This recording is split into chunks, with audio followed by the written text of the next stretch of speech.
So maybe you're looking at your fall calendar right now and you're getting that little pit in your stomach because everything's about to fill back in. And you look at all of it and you're thinking, well, there goes my walk. There goes the one stretch of time I actually had for me. And maybe you're a little worried about how you ate this summer too. You know, the vacations, the pool days, the cookouts. My friend, I want to tell you something that might surprise you. Fall is very likely going to make everything easier for you, not harder. Let me explain why. Welcome to the Biking Wellness Podcast. I'm your host, Stacy Smith, and I lost 50 pounds riding my bike by focusing on what my body can do. Now, I teach other women how to do the same. I am obsessed with completely flipping the script on weight loss so that we can work out to feel good and feel strong. If you are ready to stop dieting, learn how to appreciate your body, and have fun riding your bike, you're in the right place. Let's dive in.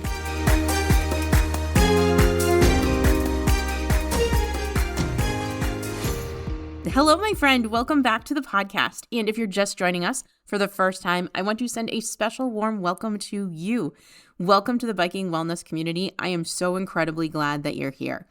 And before we get into everything today, I want to make sure that you have my totally free guide. It's called The Secrets I'm Using to Lose 10 Pounds This Summer, Even on My Busiest Days. It's 6 simple things, and you just pick one that feels the most doable to you right now and start there. You can grab it completely for free at sassy.com/secrets. That's SASCY.com/secrets. And listen, I know we're getting towards the end of August, and you might be thinking, well, that ship has sailed. It has not. Summer isn't even over until September 21st, my friend. There are weeks left. And honestly, these 6 things are not summer-only things. They work in September, they work in November, they work in February. So do not dare count yourself out just yet. You can do this at any time. Okay, let's get into it. So here's what I know a lot of you are feeling right now. You are bracing yourself. You're looking at the fall calendar and you're seeing everything come rushing back. And it looks different for all of us, you know. For some of you, it's the early mornings and the practices and the pickups. For some of you, the kids are grown and gone and it's the busy season at work or, meetings and committees. Maybe it's grandkids on the weekends. Maybe it's your parents needing more from you than they used to. Maybe it's just that everybody in your life came back from vacation at the same time and suddenly everybody wants something. And somewhere in the middle of all of that, you're doing the math on where your workouts and where your walks and your bike rides are going to fit in. And you can't find it. It's just not there. And so your brain does that thing that it does where it goes, okay, well, I guess I'll just get back to it, I don't know, after the holidays, some other time. But before we go anywhere near that, I want you to actually look at your summer, not the fantasy version of summer that we see on the social medias where everybody's like barefoot on the beach and there's sunsets and kids are playing in the water and blah, blah, blah. No, your actual real summer, because here is what summer actually is for most of us. Every single day looks a little bit different. There's vacation, there's a long weekend, there's a pool day, a barbecue, somebody's cookout. There's company staying with you or a trip to see the grandkids or people in and out of your house all week. Nothing is the same 2 days in a row. And what that means, my friend, is that you are making brand new decisions about food every single day, all day long. What are we doing for lunch? What are we doing for dinner? Where are we going for dinner? What does the menu look like? Are we grilling? Are we going out? What's at the party? And every one of those decisions is a fresh opportunity to eat a little bit more than you actually need, right? Not dramatically, not like stuffing yourself until you need to lay down on the couch and unbutton your pants. Nobody's talking about anything dramatic here. Just a little bit more, over and over, all summer long. So this is something you might not fully understand, and I really think that it could actually help you. Fall takes a huge number of those micro decisions off of your plate. The same morning, the same breakfast, the same lunch, the same rhythm. You're not standing in the kitchen at 11 in the morning wondering what to do or wondering what you're going to eat today because you already know what you're doing. And I know that this sounds a little bit boring, the having the same thing for lunch and breakfast all the time. And I know that it might sound restrictive to you, but I want you to hear me because it is not either of those things. It is fewer decisions. And fewer decisions means fewer chances to end up eating past enough without even noticing that you did. And this is the part that I really want you to think about and I really want you to sit with for a second. Your food choices, it's what's going to actually move the needle on the scale, not the hour of exercise that you can't find, your food. So this season that you're dreading, the busyness that you're dreading, the structure, the one that you think is going to ruin everything, it is actually setting things up to be in your favor. It really, really is. And if you're wondering where this is coming from, I am living it in real time. So let me be really honest with you about my own summer. I ate well this summer. I always eat really well in the summer, and I love it. There's so many fresh vegetables, corn, zucchini, tomatoes. My mother-in-law keeps giving me awesome stuff from her garden, and I've been roasting zucchini and chopping up fresh tomatoes. I love tomatoes. I love all of it. And I will fully admit that I have the luxury of a slower, leisurely lunch in the summer. And so I'll do roasted vegetables, I'll do some quinoa, a big, beautiful salad. My food quality in the summer is honestly great.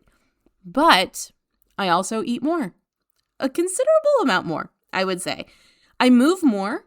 And, we've all heard eat less, move more, and we're all exhausted by that phrase.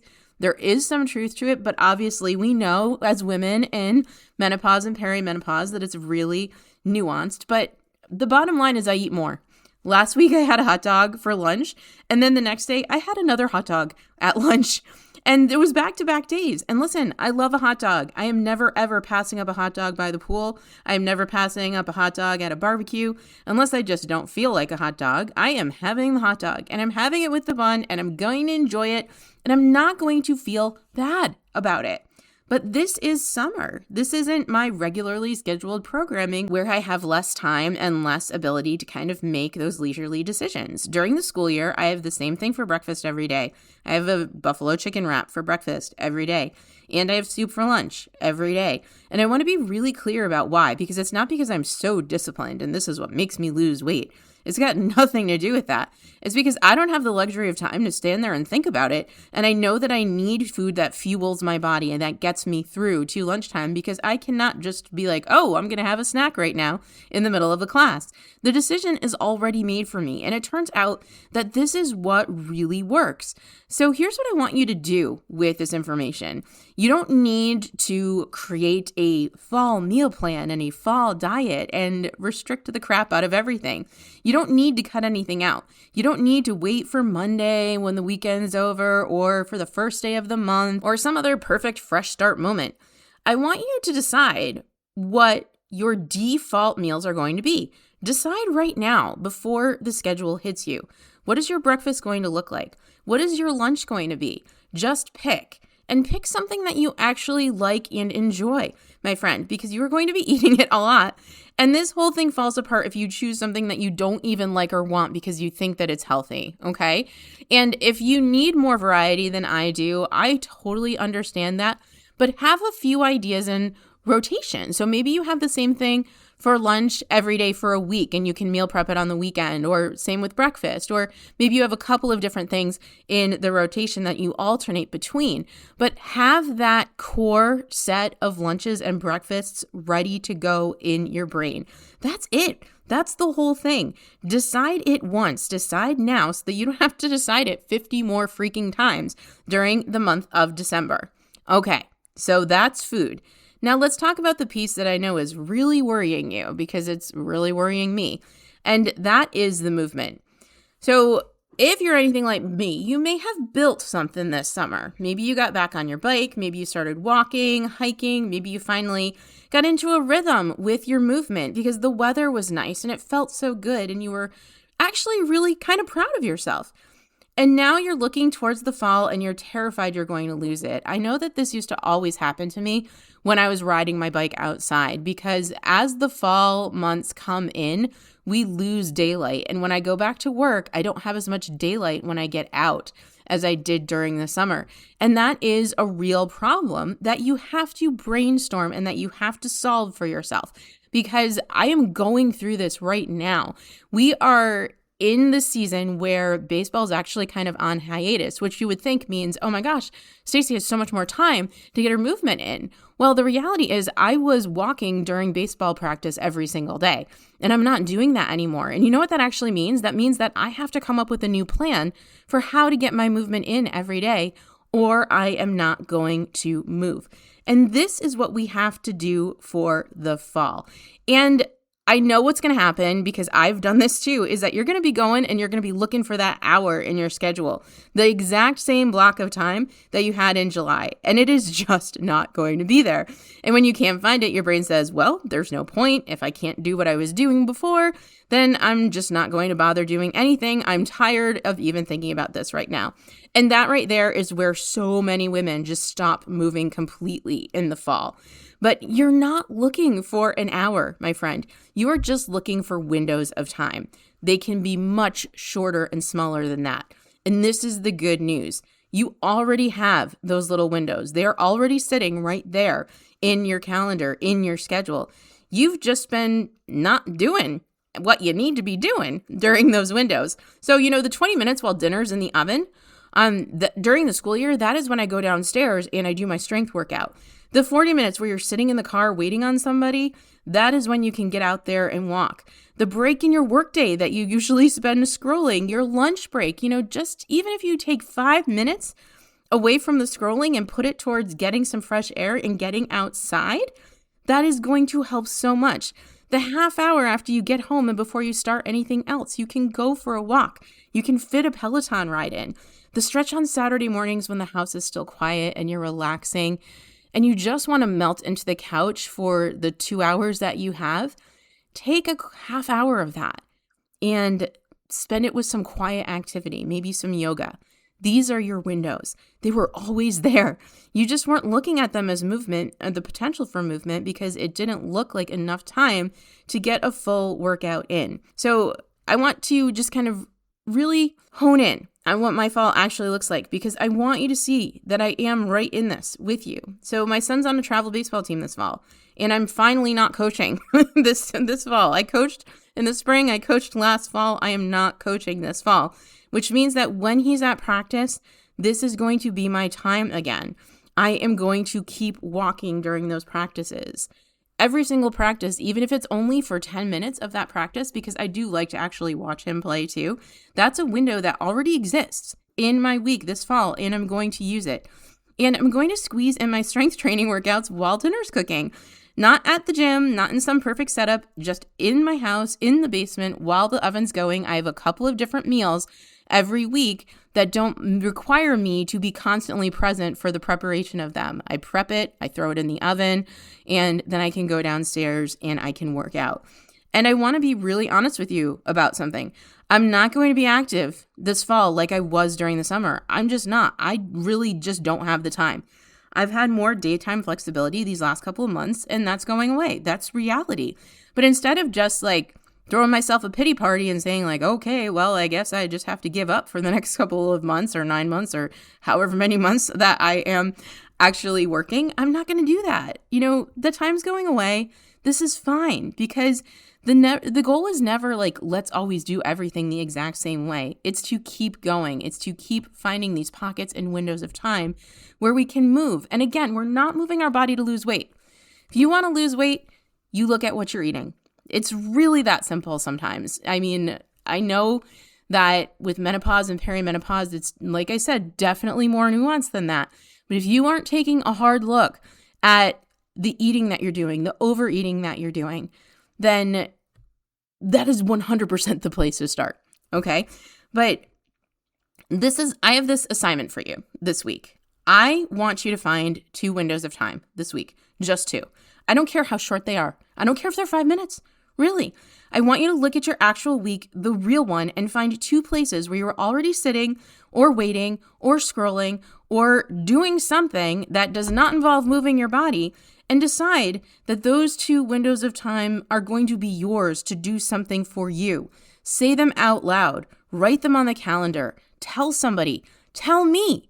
Email me at stacy@sassy.com. That's STACY at sascy.com. Tell me what your 2 windows are going to be this week. I don't care when you're listening to this episode. You email me. I will respond to you 100%. 2 windows of time. That's it. Because a shorter walk that actually happens, a 5-minute Peloton ride that actually happens, is worth so much more than that hour-long workout, that perfect frame that you're just never going to find. Do you understand what I'm saying here? It is so, so important that you just think about this intentionally. Okay, and before I let you go, I want to tell you what happened to me this morning because I think you need to hear it.